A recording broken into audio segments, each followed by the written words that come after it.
नमस्कार, मेरा नाम है अभिनव प्रशांशु पांडे और मैं आप सभी का स्वागत करता हूं हमारे इस चैनल फोटोन में। तो आप लोगों ने अभी तक एलसीएम की 3 वीडियोस देखी हुई हैं और ये आज हम चौथा वीडियो डिस्कस करने वाले हैं। यहाँ पर सीखने वाली बहुत सारी चीजें हैं।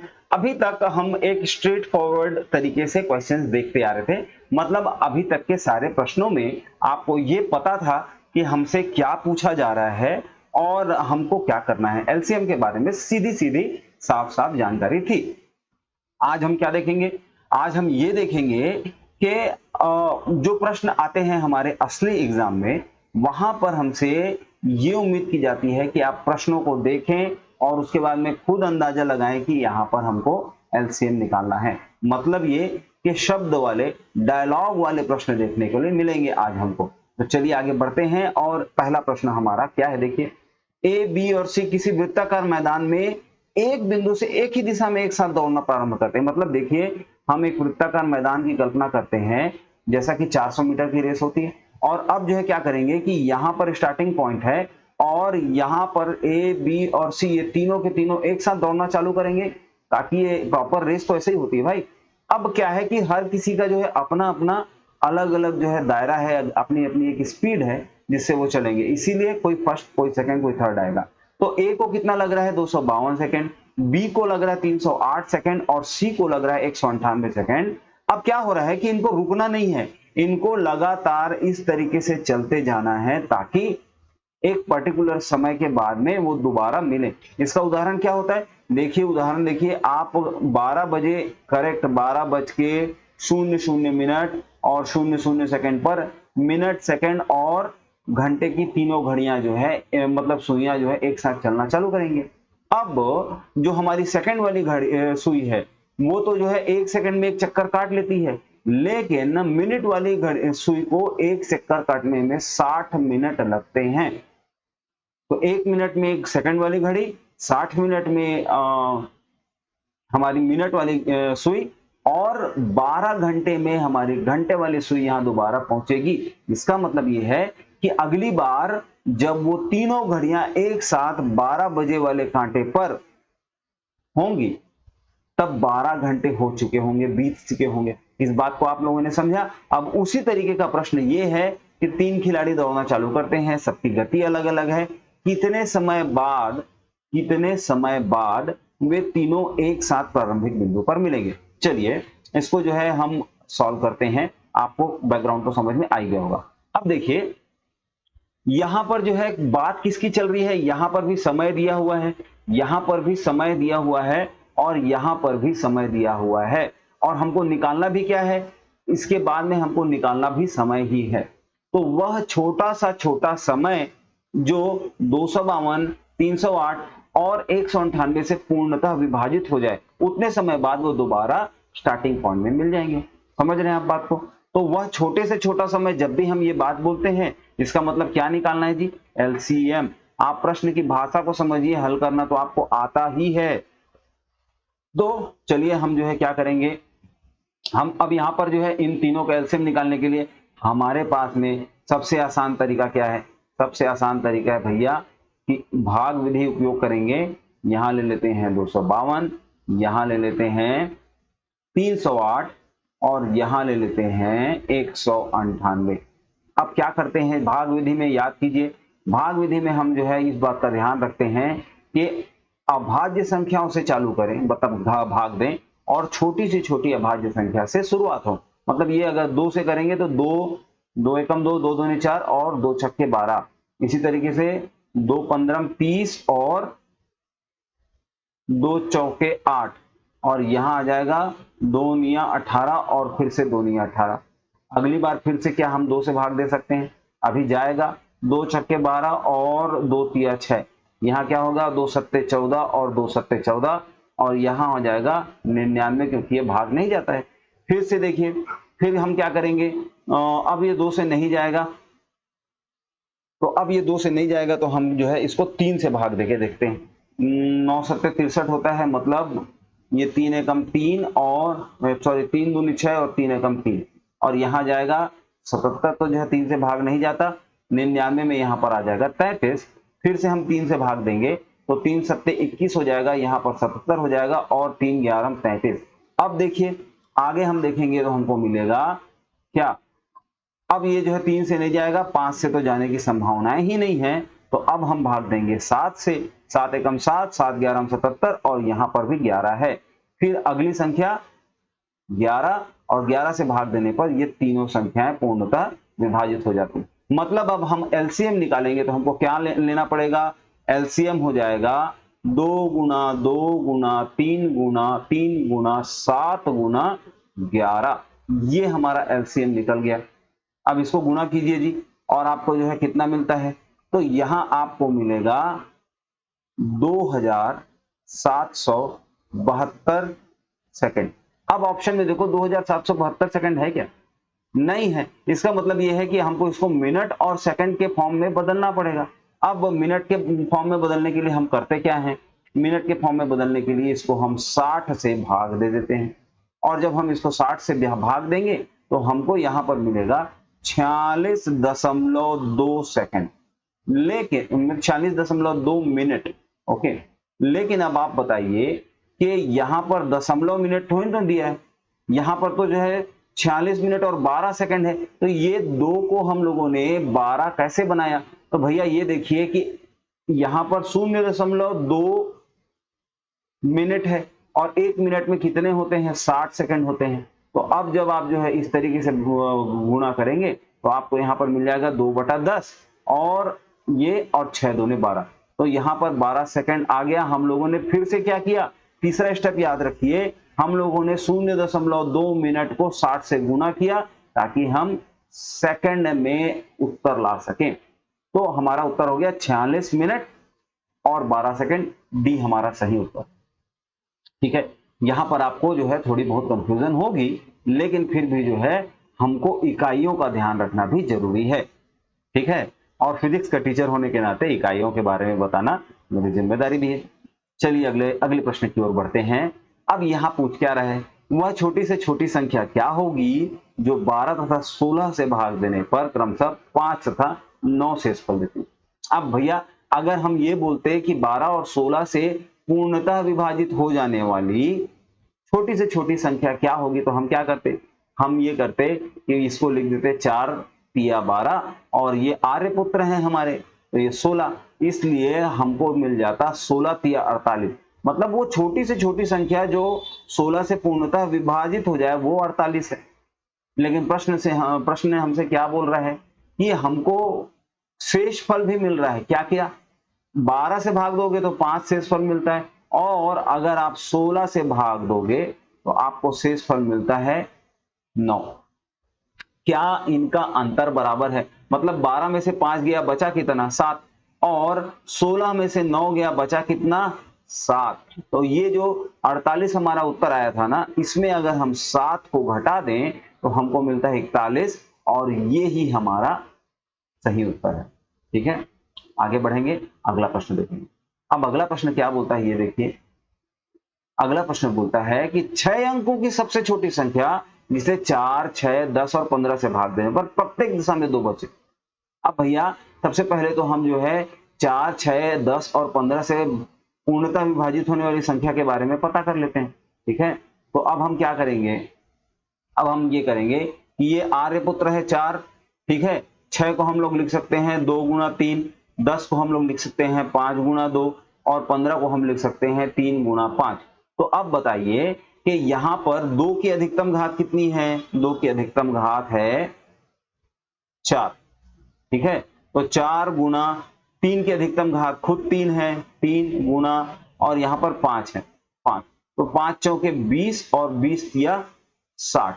मतलब हमको यहां पर 60 एक ऐसी संख्या है जो इन तीनों से पूर्णतः विभाजित हो जाती है। लेकिन प्रश्न में देखिए, प्रश्न क्या बोल रहा है कि 6 अंकों की संख्या, और ये जो है कितने अंकों की संख्या है, ये है हमारी सिर्फ 2 अंकों की संख्या। तो अगर 2 अंकों की संख्या ले रहे हैं और हमको जरूरत है 6 अंकों की, तो अब आप समझिए, और वो छोटी से छोटी संख्या होनी चाहिए ना भाई। तो अगर मैं जो है मतलब 6 अंकों की सबसे छोटी संख्या सोचूं तो क्या है, 1, 2, 3, 4 और ये 5, कुल मिला के 6 अंकों की सबसे छोटी संख्या ये हो गई। अब यहां पर जो है 60 से जो है भाग हो जाने वाली हमको जो है जो संख्या मिलनी चाहिए, तो इसके लिए हम क्या करेंगे, यहाँ 60 से भाग दे देंगे और 60 से भाग देने पर 6 और 6 एकम 6 और बचा कितना 4, तो 6 छक्का 36, 100, 6 एकम 6 और 6 छक्का 36, 3 बचा। हाँ, फिर से यहाँ पर जो है 40 हो गया और फिर से 6 छक्का 36 मतलब 166.66। ये जो संख्या है, ये जो है हमारी 5 अंकों की सबसे छोटी संख्या को पूर्णतः विभाजित करती है। अगर मैं यहाँ ले लूं 1667 और यहाँ पर मैं 60 से गुणा कर दूं, तो वो जो है एक ऐसी संख्या हो जाएगी जो पूर्णतः 60 से विभाजित हो जाती है। इसके साथ साथ वो 6 अंकों की सबसे छोटी संख्या भी है। ठीक है, तो यहां तक की बात समझने के बाद में हमको यहां पर क्या मिल रहा है, इसको जब आप गुणा करेंगे तो आपको मिलेगा 10005 ये जो है आपको संख्या मिल रही है। लेकिन ये कैसी संख्या है, आप ये सोचिए, ये तो ऐसी संख्या है जिससे इन सारी संख्याओं को अगर मैं भाग मतलब इस संख्या को इन सबसे भाग दूं तो वो पूर्णतः विभाजित हो जाएंगे। लेकिन हमारा प्रश्न क्या चाहता है कि भैया शेषफल बचना चाहिए कितना, 2, तो हम 2 जोड़ देंगे और हमको क्या मिला 100,058।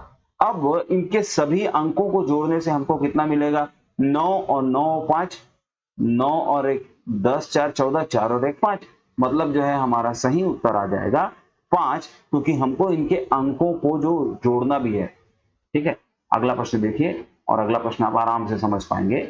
वह छोटी से छोटी संख्या क्या होगी, अच्छा, जो 16, 18 और 20 से भाग देने तथा 25 से भाग देने पर प्रत्येक दशा में 4 शेषफल देती है। लेकिन अब यहाँ पर ट्विस्ट है, और ये ट्विस्ट क्या है, लेकिन 7 से पूर्णतः विभाजित हो जाती है। तो चलिए पहले हम देखते हैं कि ऐसी छोटी से छोटी संख्या देखते हैं जो इन सबसे विभाजित हो। 16 हमारे आर्यपुत्र हैं, ठीक है, इसको 18 को हम लिख सकते हैं 9 गुणा 2 18, इसको लिखते हैं हम 5 चौके 20 और 25 भी हमारे आर्यपुत्र हैं। तो यहाँ पर जो है 2 की सबसे बड़ी घात 16, 3 की सबसे बड़ी घात 9 और 5 की घात सबसे बड़ी 25।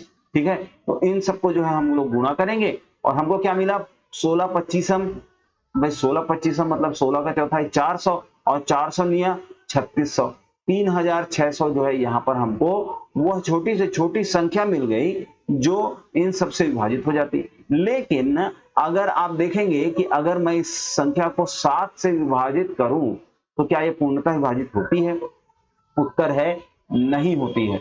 क्यों, तो फिर क्या होता है, जब भी मैं इस संख्या को जो है 7 से विभाजित करता हूं तो जो है यहां पर इस संख्या में शेषफल हमारा बच जाता है 2। अब बताइए कि भाई अगर मैं जो है इस संख्या में कुछ ऐसी संख्या का गुणा कर दूं कि जो है वो 7 से जो है विभाजित हो जाए, तो ये पता करने के लिए हम किसका गुणा करेंगे, यहां पर भी उसी संख्या का गुणा होगा क्योंकि शेषफल को ही तो बढ़ाना है। अब क्या बोल रहा है कि प्रत्येक दशा में 4 बचना चाहिए, तो मैं क्या करूंगा कि 7 के पहाड़े में 2 से जो है गुणा करने के 2 से 2.5 का तो गुणा नहीं करूंगा मैं, या 3.5 का तो गुणा नहीं करूंगा। तो अगर मैं जो है 7 के पहाड़े में 2 का गुणा करता हूं, मतलब यहां पर 2 में 7 का गुणा करता हूं तो ये शेषफल हो जाएगा 14 और वो पूर्णतः 4 से विभाजित है। लेकिन ऐसी दशा में वो बाकी संख्याओं से भी पूर्णतः विभाजित होने लग जाएगी, इसलिए मैं यहां पर 5 का गुणा करूंगा और 5 का गुणा करने पर जो है क्या हो जाएगा, ये संख्या हो जाएगी 18,000। ठीक है, और 18,000 एक ऐसी संख्या है जो इन सारी संख्याओं से पूर्णतः विभाजित हो रही है, किससे, 16 से, 18 से, 20 से और 25 से, इन सभी से जो है वो संख्या 18,000 जो है पूर्णतः विभाजित हो जाती है। लेकिन जब मैं इसको 7 से भाग दूंगा तो हमारे पास में शेषफल कितना बचता है, हमारे पास में शेषफल बचता है 3।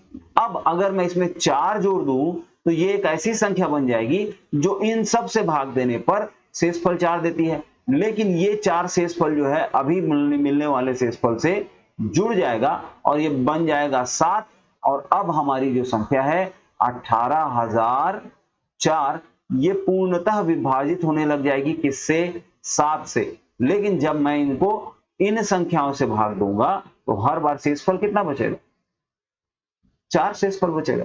तो इस तरीके से हम लोगों ने उत्तर निकाला, डी हमारा सही उत्तर। आप कमेंट सेक्शन में बताइए कि ये एक्सप्लेनेशन आपको समझ में आया, आपको पूरी तरीके से दिमाग में बैठा या नहीं। क्योंकि जब आप कमेंट सेक्शन में बताते हैं और अगली बार जो है जब मैं आपके कमेंट्स पढ़ता हूं, तो अगर आपको कोई समस्या है तो मैं ये दोबारा रिकॉर्ड कर लूंगा। ठीक है, चलिए आगे बढ़ेंगे और अगला प्रश्न देखें। अगला प्रश्न क्या बोलता है? अगला प्रश्न कहता है कि वह 5 अंकों की बड़ी से बड़ी संख्या जो इन सारे संख्याओं से भाग देने पर कितना शेषफल देती है? 10 देती है। अब भैया सबसे पहले जो है हम 5 इसमें इन संख्याओं से विभाजित होने वाली बड़ी से बड़ी संख्या ही खोज लेते हैं। तो ये 16 जो है क्या है? आर्यपुत्र है, ये जो है 16 ही रहेगा। 24 को हम लोग लिख सकते हैं 8 तिया 24। 30 को हम लोग लिख सकते हैं 2 गुणा 5 गुणा 3, 5 5 दूनी 10 तिया 30। और 36 को हम लोग लिख सकते हैं 9 गुणा 4। अब बताइए कि जो सबसे बड़ी संख्या है 2 की घात में वो क्या है? 16। 3 की घात में सबसे बड़ी संख्या क्या है? 9। और इसके साथ साथ जो हमारे पास में 5 वाली भी संख्या है। तो इस तरीके से हमको क्या मिला? 16 पंचे 80 और 9 अट्ठे 72। मतलब यहां पर हमको 720 एक ऐसी संख्या मिली जो इन पूरी संख्याओं से पूर्णतः विभाजित हो जाती है। लेकिन प्रश्न कहता है कि वो संख्या 5 अंकों की होनी चाहिए और बड़ी से बड़ी होनी चाहिए। तो हम क्या करेंगे? 5 अंकों की संख्या निकालेंगे, ठीक है, जो सबसे बड़ी है, और इसको जो है हम 720 से भाग देने की कोशिश करेंगे। तो जब मैं 720 से भाग देता हूं तो 9 अट्ठे 72 होता है, मतलब यहां आ गया 80 और ये हो जाएगा 11111। ये 5 अंकों की सबसे, अब यहां पर बटा 80। अब अगर जो है मैं आगे और भाग दूं तो मुझे क्या मिलने वाला है? देखिए, तो 8 एकम 8, 8 एकम 8, 9 10 11 बजा, मतलब यहां पर बच गया 8 पंचे 40। ठीक है, और उसके बाद में जो है 40 बचा 1। और इस तरीके से जो है मैं जब इसको भाग देता हूं तो मुझे क्या मिलना चाहिए? मुझे मिलना चाहिए 138। ठीक है, 138 यहां पर मिलना चाहिए। तो ये 138 जो है एक ऐसी संख्या है जिससे जो है मैं अगर भाग दूं, मतलब इसे 138 का गुणा करूं, तो वो संख्या मिलेगी जो 5 अंकों की अधिकतम संख्या है, जिससे मैं जो है 720 को भाग दे सकता हूं। अब 138 से यहां पर भाग देने पर मुझे मिलेगा 99,360। और क्या है ये संख्या? तो अभी पूर्णतः विभाजित हो रही है किन से? इन सभी से। और मुझे कैसी संख्या चाहिए? ऐसी संख्या चाहिए जो पूर्णतः विभाजित होने की बजाय 10 शेषफल दे। तो यहां पर अगर मैं 10 जोड़ देता हूं तो हो जाएगा 99,370 और ये ही मेरा उत्तर हो जाएगा। इसलिए ऑप्शन डी करेक्ट है। हम लोगों ने क्या किया? आप प्रोसेस देखिए। हम लोगों ने सबसे पहले वो संख्या ज्ञात की जो इन सारी संख्याओं से पूर्णतः विभाजित हो जाए, वो संख्या थी 720। लेकिन हमसे 5 अंकों की सबसे बड़ी संख्या पूछा गया है, इसलिए हम लोगों ने क्या किया? 720 से 5 अंकों की सबसे बड़ी संख्या को भाग दिया और जो दशमलव के बाद वाली संख्याएं आई उनको इग्नोर करके हमको क्या मिला? 138। और 720 को 138 से गुणा करने पर हमको 99,360 मिलता है। ये वो संख्या है जो 720 से पूर्णतः विभाजित भी हो जाती है और 5 अंकों की बड़ी से बड़ी संख्या भी। ठीक है, लेकिन प्रश्न बोलता है कि शेषफल 10 बचना चाहिए, इसलिए हम लोगों ने इस संख्या में 10 और जोड़ा और हमको 99,370, 99,370 ऐसी संख्या मिली जो प्रत्येक दशा में क्या देती है? 10 शेषफल देती है। इसलिए हमारा ऑप्शन बी करेक्ट है। आगे की बात करते हैं हम अपने अगले प्रश्न में। और अगला प्रश्न क्या कहता है? देखिए, अगला प्रश्न कहता है कि 1936 में कौन सी छोटी से छोटी संख्या घटा दी जाए जिससे वो 9, 10 और 15 से भाग देने पर प्रत्येक दशा में 7 शेषफल दे। तो यहां देखिए, हम पहले ऐसी संख्या खोजते हैं जो तीनों से पूर्णतः विभाजित हो जाती है। तो 9 तो आर्यपुत्र है, ठीक है, क्योंकि ये सिर्फ 3 की घात में है। अच्छा, 10 को हम लिख सकते हैं 2 गुना 5 और 15 को लिख सकते हैं 3 गुना 5। इस तरीके से हमको मिला 2 गुना 9 गुना 5 और ये हो जाएगा क्या? 9 दाहम 90। मतलब 90 एक ऐसी संख्या है जिसे हम 9, 10 और 15 से पूर्णतः विभाजित कर सकते हैं।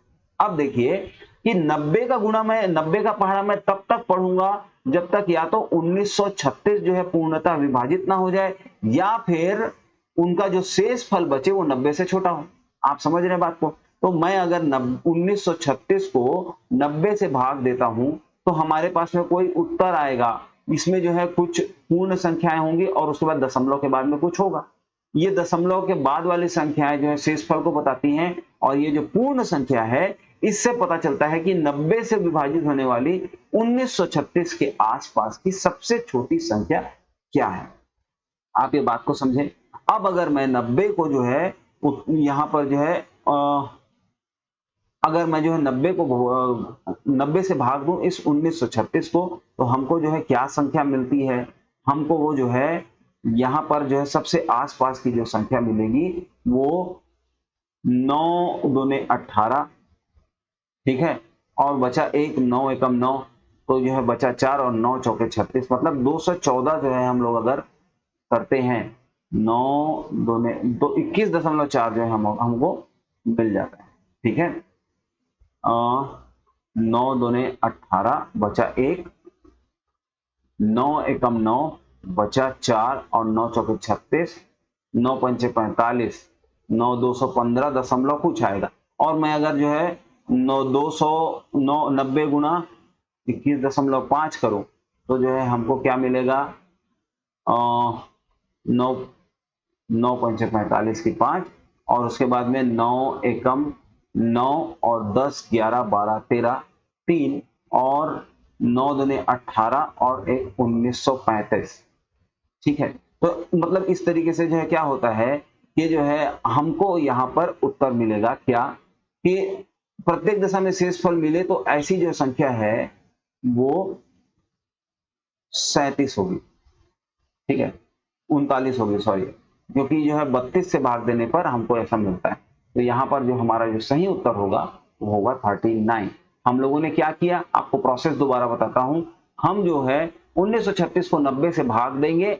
हम ऐसी संख्या खोज रहे हैं जो 1936 मतलब 90 से भाग देने पर 1936 के आसपास न्यूनतम हमारा रिमाइंडर दे। उस न्यूनतम रिमाइंडर को अगर जब हम यहाँ से घटा देंगे, मतलब अगर हम यहाँ से 39 घटा देंगे तो हमको वो संख्या मिलेगी जो 90 से पूर्णतः विभाजित हो जाती है और इसके सबसे पास में, ठीक है। चलिए अब हम आगे की बात करते हैं।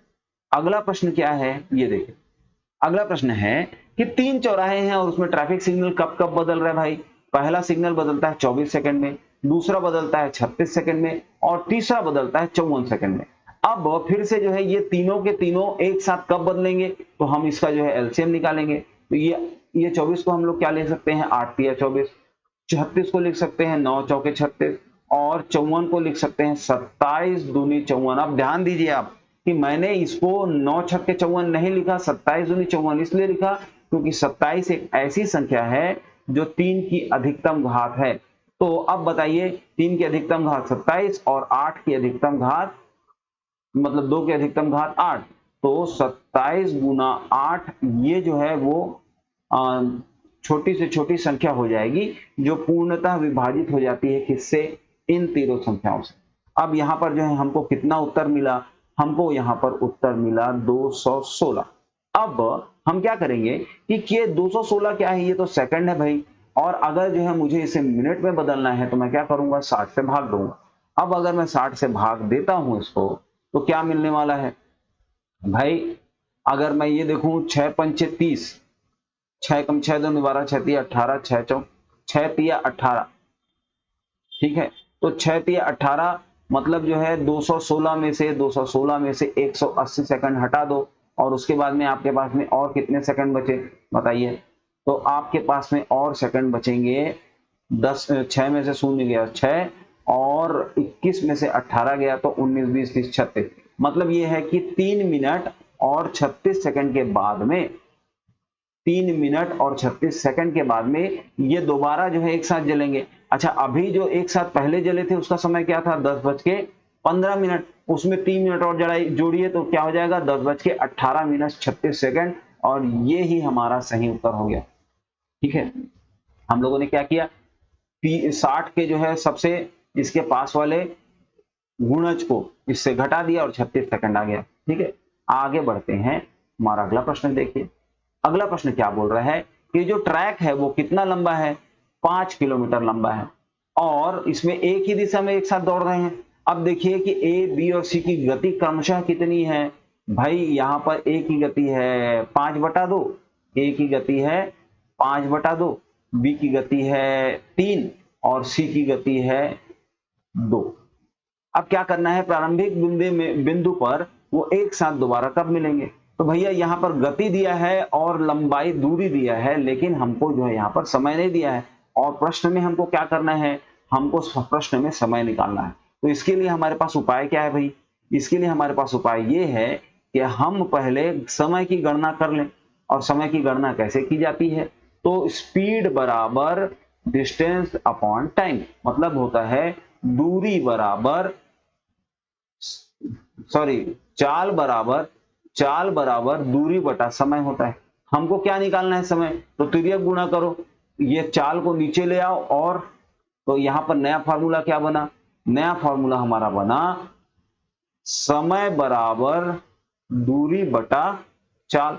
अब यही काम करना है तो हमको क्या मिलेगा, T1 क्या मिलेगा, T1 मिलेगा 5 किलोमीटर बटा 5/2, T2 मिलेगा कितना 5/3 और T3 मिलेगा क्या 5/2।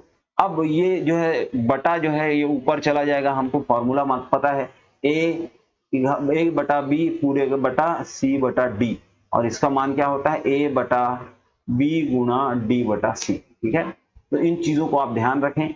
आगे हम जो है इसको अगले पेज में देखते हैं। तो यहाँ हम क्या देख रहे हैं कि 5 किलोमीटर ये जो दूरी है 5 T1 5 बटा और यहाँ पर जो है हमको 5/2 मिलता है, 5/5/2 ये हमारा T1 हो गया। उसके बाद में यहाँ पर दूसरी जगह क्या मिल रहा है हमको, दूसरी जगह मिल रहा है 5/3 और यहाँ तीसरी जगह मिल रहा है 5/2।